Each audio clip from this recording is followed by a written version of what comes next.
So యాక్చువల్గా Iran Russia ఏం చెప్పిందంటే మీరు కనుక ఇలాగే దాడిని కొనసాగిస్తే ఊరుకునే ప్రసక్తి లేదు, ఇరాన్కి మేము సహకరిస్తామని చెప్పింది.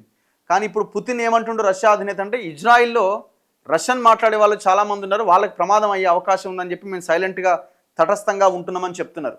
అయితే ఇప్పుడు ఇరాన్ ఇజ్రాయెల్ కాస్త ఇరాన్ వర్సెస్ అమెరికాగా మారిపోయింది. ఎందుకంటే ట్రంప్ మొన్న ఇరాన్కి చెందిన 3 అణుకేంద్రాల మీద దాడి చేసిండు, ఫోర్డో, ఇంతాజ్ అండ్ ఇంకొక అణుకేంద్రం మీద. సో దీంతో ఇరాన్ ఎక్కడెక్కడైతే ఈ ముస్లిం ఏరియాస్లో ఉన్న అమెరికా స్థావరాలు ఉన్నాయో, ఈ ఖతార్ కంట్రీస్ ఉన్నాయి, ఖతార్ కానీ ఇరాక్ కానీ ఇట్లాంటి కంట్రీస్ మీద చుట్టూ ఉన్న కంట్రీస్లో ఉన్న అమెరికా స్థావరాల మీద అటాక్ స్టార్ట్ చేసింది. మరి ఇది ఎటువైపు వెళ్తుంది అన్నది చూడాలి. యాక్చువల్గా ఇజ్రాయెల్ కానీ అమెరికా కానీ ఇరాన్ మీద ఎందుకు పడ్డాయి అంటే ఇరాన్ అణుశక్తిగా ఎదిగే అవకాశం ఉంది.